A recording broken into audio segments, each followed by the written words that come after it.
We are always so happy to introduce you all to the wonderful organizations that are doing great things in our community. And one of those organizations is Sleeping in Heavenly Peace, the chapter in Saginaw. Joining me now is the Vice President, Dan. Hey there. Hey, how are you? I'm good. Thank you so much for having us. I'm so excited to learn all about the organization and what you're looking to do now that you guys are a new chapter right here in Saginaw. Yes. So kind of fill people in about your organization. So Sleep in Heavenly Peace is a national organization. It started in 2012 out in Idaho.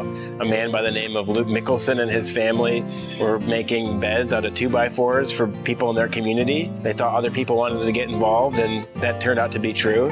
Fast forward to 2024, there's now over 350 chapters across the whole U.S. Getting volunteers together, making beds for kids, and that's exactly what we're going to do here in Saginaw now that we've just started. So we're here. You guys are getting ready to do something special today. What are you guys getting into today? So this is exciting. Today is actually kind of the first day where we get some action. So we just got our accreditation in October.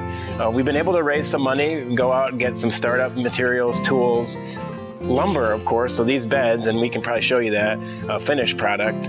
They're made out of 2x4s, 1x4s. We got all the lumber, and today what you're seeing is the guys are here to cut the lumber that we'll use tomorrow to fashion these beds together. So right before you got in here, it was really loud. It's going to be loud when we get started again, using the miter saws and the drill presses to get these things cut. So we'll cut enough lumber today to build 30 beds. Wow. So what's the ultimate goal to, cover our community with the amount of beds? Our goal in the first year would be to create 750 beds just to serve Saginaw. To give you a perspective, the national organization in the last 12 years has built over 200,000 beds.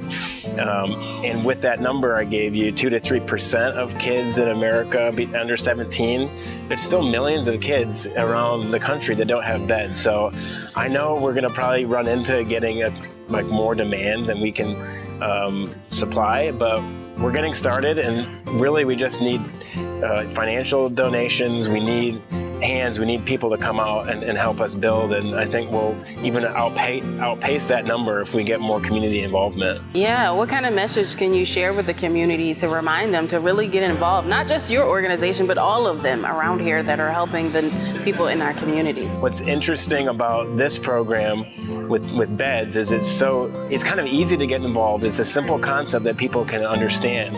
And you don't have to be a handyman. And I say this a lot, and you can just ask my wife. I'm not the handiest guy, but we have people that can help you to screw something in or drill something. It's actually pretty easy. And I think when you look at some of the other nonprofits in this area, half of the battle is just showing up and just being attentive to the fact that there might even be somebody on your street that you'll be surprised their kids don't have a bed. People have to make choices. And so just being aware and saying, yes, I'll show up on a Saturday, whatever it might be, that you're doing something.